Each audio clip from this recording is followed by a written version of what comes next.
Salut! Dans ma dernière vidéo, je t'avais annoncé que j'achetais un camion et surtout je t'avais présenté pourquoi ce camion, pourquoi ce Renault Master L3 H2. Je t'avais aussi raconté que ce camion il avait déjà une vie avant moi. En effet, il y a déjà un propriétaire qui l'a aménagé et du coup, aujourd'hui, je vais te montrer tout ce qu'il y a à l'intérieur. Alors accroche ta ceinture, ouvre grand tes yeux parce que par la suite, je risque de tout démonter. Alors, commençons la visite guidée. Nous sommes actuellement dans le poste de conduite. C'est un poste de conduite, tout ce qu'il y a de plus normal. Rien de spécial, si ce n'est ce tableau de bord. C'est les anciens boutons qui permettaient aux pompiers, par exemple, d'allumer le gyrophare ou les sirènes. Ça ne marche plus, hein, c'est plus du tout en service parce que ça a été enlevé quand ils ont cédé le véhicule. Mais je trouve que ça donne un petit cachet un peu sympathique, rien que d'appuyer sur ces boutons. J'aime beaucoup. Ça, il y a de grandes chances que ça reste dans le camion futur. On a aussi une petite poignée là pour se tenir pour les gens qui roulent comme des tarés. Ce ne sera pas mon cas, je tiens mon permis. Petit poste de radio, un vide-poche, quoi te dire de plus? Rien de spécial. On peut voir que l'ancien propriétaire avait enlevé le mur. Comment on peut appeler ça? La communication? Il n'y avait pas de communication justement entre l'arrière et l'avant du véhicule. Et lui, il l'a enlevé. Bon, il a coupé ça un peu à l'arrache. Faut voir comment je peux refaire ça un peu mieux. Du coup, on a accès tout du long dans le camion du cockpit à l'arrière. Chose que je trouve très agréable parce que du coup, ça voudrait que tu pourrais passer de l'endroit où tu vis à l'endroit où tu conduis sans devoir passer par l'extérieur. Et c'est plutôt cool si jamais tu as un problème, genre des gens qui viennent t'embêter. Parce que tout le monde n'est pas gentil dans ce monde-là. À côté du siège conducteur, juste là, on a ça. C'est le coupe-circuit. Ce camion est déjà équipé en électricité. Donc là, de ce côté-là, il y a le coupe-circuit. Et de l'autre côté, il y a la batterie auxiliaire qui est branchée directement sur la batterie du véhicule avec un coupleur séparateur. Et donc du coup, quand je roule, ça recharge et la batterie du véhicule et ça recharge la batterie auxiliaire sans décharger la batterie du véhicule. Donc je peux toujours démarrer, il n'y a que la batterie auxiliaire que je décharge par la suite. Le camion peut aussi se recharger avec cette petite prise là. Je n'ai jamais fait encore pour le moment, mais ça recharge du coup la batterie auxiliaire, je crois bien. Je suis pas sûr de moi. Alors il est équipé de 3 fenêtres sur les côtés. Donc ça c'est un peu embêtant je trouve parce que les anciennes fenêtres des pompiers sont grisées sur la partie inférieure et ça s'enlève pas en fait, c'est le verre qui est fait comme ça. Il n'y a que la partie haute qui laisse passer la lumière, parce que ça c'est pas opaque, hein. On voit quand même à travers, mais on voit rien quoi. Est-ce que j'irai jusqu'à changer les fenêtres? Je ne suis pas sûr. Il y a aussi 2 autres fenêtres de l'autre côté, hop là, et puis il y a cette grande fenêtre là, un peu là. Donc celle-là se glisse, hein, comme ça, et les autres, elles s'ouvrent. Je vous montrerai à l'intérieur, mais ça s'ouvre comme ça, clac, ça fait juste un clapet. Et celles-là, elles peuvent s'ouvrir comme ça, jusqu'à 90 degrés. Et puis sur la face arrière, on a ces 2 grandes fenêtres. Sauf que l'ancien propriétaire, lui, la lumière, ça lui plaisait pas plus que ça. Il avait mis de l'isolation à l'intérieur pour protéger du froid et du chaud, j'imagine. Il avait tout blindé hein, pour pas que le froid y rentre. Donc tout ça, je vous le dis clairement, ça va sauter. De l'autre côté, pareil, hein, il y a des planches sur toutes les portes. Il y a une dernière ouverture du camion, et alors ça, c'est magnifique. Elle est là, elle est super belle. Je vous montre ça tout de suite, mais vous la voyez déjà. Ah, elle est là. C'est pas très facile d'accès pour le moment, mais elle s'ouvre comme ça. Elle s'ouvre aussi de l'autre côté. Et puis, après, il faut la refermer. Et j'avoue qu'elle est un peu raide avec les années, mais voilà, ça fait un magnifique puits de lumière. Donc il n'y a pas de nouvelle ouverture à refaire dans la carrosserie pour ajouter une fenêtre ou quoi. Je pense que voilà, ça restera comme ça sur les ouvertures. Ah oui, juste je vous disais, les ouvertures des fenêtres, elles s'ouvrent et comme ça. Là il y a un petit passage, hop, et elles s'ouvrent comme ça. Donc avant qu'on continue, je voulais vous dire que pour l'instant je n'ai absolument rien touché. Le fourgon est dans l'état dans lequel je l'ai acheté. Bien qu'il y a des trucs qui sont très intéressants, il y en a d'autres qui ne me correspondent pas. Et du coup ça changera.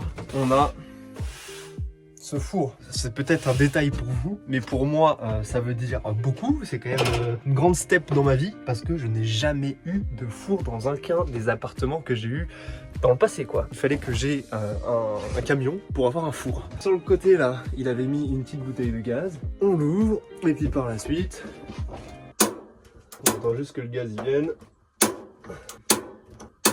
Et alors, et voilà, 2 plaques de cuisson au feu. Et à l'intérieur du coup, un petit four avec ses plaques. Hop. très agréable tout ça. Si on continue de faire le tour, donc là il y avait le four, il m'a laissé aussi cette glacière à compression qui marche sur des prises allume-cigare. Il y en a un peu partout dans le camion. Bah lui ça lui suffisait, je sais pas si je garderai ça ou pas. Écoute, c'est toujours bien de l'avoir pour commencer. En dessous, il y a des coussins, ils s'en servaient comme fauteuil et rangement. Je vous montre pas très intéressant. Là, c'était sa table. Il l'a décroché là-haut et ensuite il a enlevé l'élastique là. Hop. Et voilà. Du contreplaqué, simple mais efficace. Il l'avait aménagé de telle sorte que le lit était collé au poste de conduite. Le lit est gigantesque, prend, je trouve d'ailleurs beaucoup de place. Alors là, on a les détecteurs de monoxyde de carbone et les détecteurs de fumée. Puis il y avait pas mal de rangements qu'il avait mis sous le lit. Un truc quand même qui est exceptionnel aussi dans ce van, vous allez voir. Fallait enlever l'élastique là. Ça s'enlève le deuxième pouf. On va mettre dehors ça. Comme ça, et ça, hop, on vient accrocher au plafond. On vient faire pareil de l'autre côté. Hop, hop. Vous vous demandez sur quoi on tombe? Eh bien on tombe sur ça. Et dans le bac à douche, derrière ces petits rideaux, qu'est-ce qu'on a? Un chauffe-eau avec une nouvelle bouteille de gaz. Le chauffe-eau faut brancher. Ensuite, il y a un bouton on caché là-bas. Tu prends la pomme de douche. Ah, passe rien du tout. C'est l'échec complet. Ah mais si, je sais, j'ai enlevé le coupe-circuit tout à l'heure. Ça va bien marcher comme ça avec l'électricité. T'appuies sur la pomme de douche là. Et là, il y a de l'eau mon gars. Il n'y a pas juste de l'eau tu vois. Il y a de l'eau et elle est chaude. Voilà, elle est un peu froide là. Et là elle devient chaude là. Ouh là là là là, bonheur. C'est pas totalement au point parce que tu vois il avait fait un bac de douche. Il y a juste un bouchon au fond. Et l'eau s'évacue directement en fait sur la route quoi. Ce qui est totalement illégal et ce qu'il va falloir que je change. Bon, il y a des petits rangements là, mais ça date de l'époque du camion des pompiers. Vous voyez, bon, je tiens debout, mais je touche le plafond, quoi. Hein. Bon, après, il faut vraiment que je me tienne droit comme un i. C'est le panneau de contrôle de l'arrière, comme il y a dans le panneau de contrôle de l'avant des véhicules. Il sert à contrôler, bien déjà, la lumière. C'est pas celle-là. C'est fail sur fail, la lumière. Donc elle fonctionne pas toutes, pourquoi? Parce qu'en fait apparemment il y a une lignée de lumière sous cette planche là en bois. Ça faisait un peu style ambiance hôpital, il m'a dit, c'était beaucoup trop éclairé. Donc du coup il a viré plein de lumière et il a même débranché des ampoules. Donc celle-là elle fonctionne aussi et puis il y en a d'autres qui fonctionnent. Il y a aussi une petite lumière à l'extérieur qu'on peut contrôler là. Il y a des petites bandes LED un peu partout sur l'extérieur du camion. Et puis ça contrôle aussi ça. C'est la VMC qu'on entend. La VMC elle est positionnée juste là, à côté du hublot. Et la VMC, elle peut se gérer soit en aspiration, soit en expiration. Donc vous voyez, j'ai juste à inverser le bouton là. Et là du coup voilà, là ça fait sortir l'air du véhicule. Et là ça fait rentrer l'air si je veux aérer l'intérieur du véhicule. Et il y a un dernier truc que je peux vous montrer ici.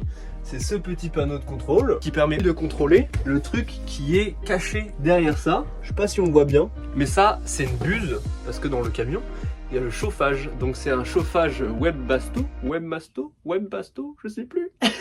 Et c'est un chauffage qui permet de chauffer. Et voilà, fin de l'histoire.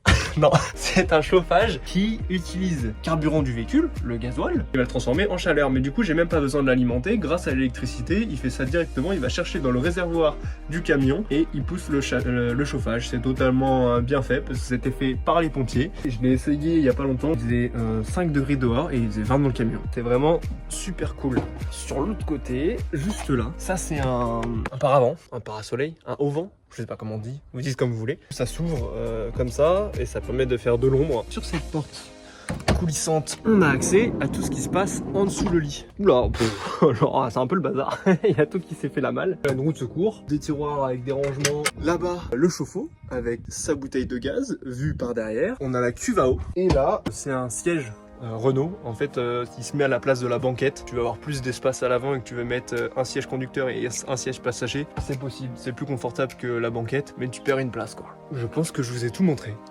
Tu sais tout, et maintenant on va parler budget, combien tout ça m'a coûté. Le camion, le porteur avec tout ce qu'il y a à l'extérieur, donc je te rappelle 2009, 110 000 km, je l'ai acheté 11 500 €. Donc tout ça, ça comprend tout le camion, le lit, le chauffe-eau, le four, le chauffage, la glacière à compression, la cuve à eau, le deuxième siège passager. Donc 11 500 € pour tout ça. À ça, il faut rajouter le voyage parce que j'ai dû aller le chercher à l'autre bout de la France. Donc les billets de train, j'en ai eu pour 98 €. Le péage pour remonter, une cinquantaine d'euros. L'essence pour traverser la France. Et puis, il faut rajouter aussi la carte grise qui n'est pas donnée, hein, on va pas se mentir. Ce qui m'a coûté 198,76 € pour être très précis. Ce qui nous fait au final un total, si on fait la somme de tout ça, de 11 930 €. Donc en arrondissant, pour faire simple, 12 000. La vidéo s'achève ici, j'espère qu'elle t'a plu. Il va y en avoir plein d'autres parce que je vais tout enlever et tout refaire. En attendant, tu peux me suivre sur mon Instagram. Tu peux aussi t'abonner à la chaîne, ça fait super plaisir. Mettre un petit pouce bleu et moi je te dis à bientôt pour de nouvelles vidéos. En France ou ailleurs, je sais pas encore. Allez, salut, salut!